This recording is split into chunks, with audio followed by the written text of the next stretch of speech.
Hey, and welcome back. This is part 2 to my Saturn V diorama that I'm going to be working on.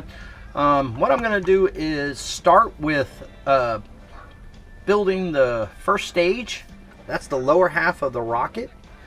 Give some kudos out to Husky. They've got some nice little tools that come in handy when working for removing pieces off of the trees. And I also, a little annoyed I couldn't find my favorite X-Acto knife, so I'm stuck using some of the cheaper ones, but they still work. Now when I remove them off the trees, I want to be able to clean up all the edges where it was attached to the tree, and I do have some fingernail files that work pretty well for that. Just got to take your time. Don't try to too badly manhandle it. Now, what I didn't tell you guys was that I washed most of this kit prior to using it. You want to wash it and get all the oil off the model if you can before primering. Now, some of this I'm going to put together and I'm going to end up painting before I finish putting it together, like the engine housing. I will be able to put on the fins to the engine housing, and then I will build the 5 motors that go on the bottom of the Saturn V. What I was just working on was, this is actually the tank cover for the Saturn V. It mounts inside here, and when the rocket is actually splits apart, if you ever watch any historical videos, that's what you'll see, and that's usually a yellowish gold color, the tanks. I do believe that's part of the insulation coloring of it.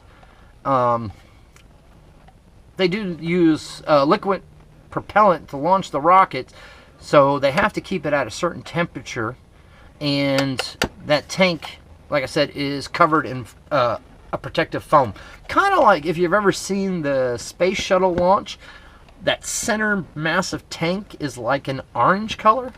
That is heavy insulation on the outer tank.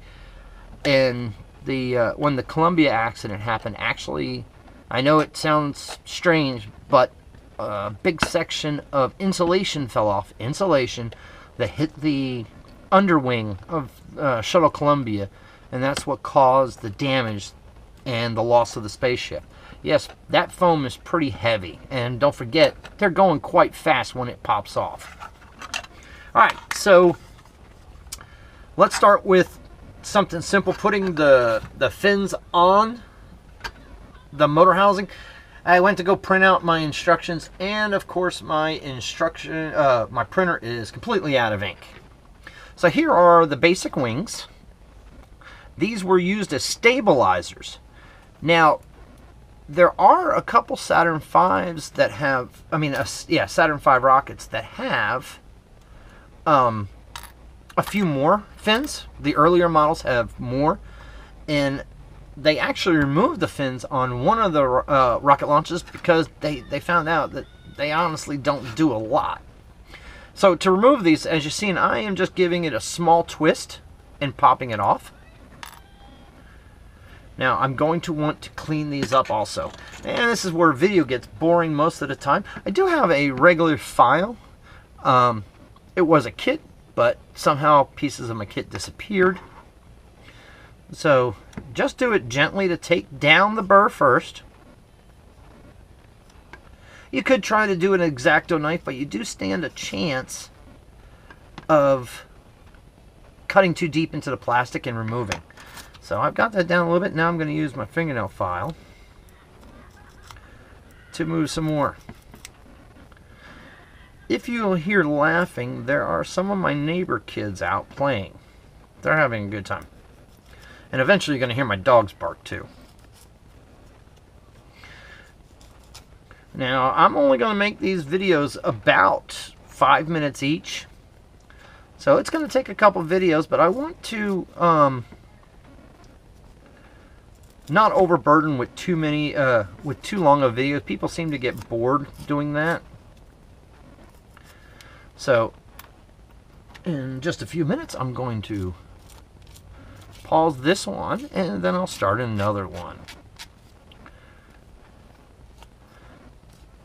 So, getting them all nice and down, the edges down so they don't get caught on anything. I had already done the rocket housing when I took it off, so that's why you're not seeing me do that. And another good thing about using an emery board or a file is the fact that you actually put small grooves in there, and the glue will heave. Well, I'm saying the word wrong, so you have to forgive me. The contact surface would be better.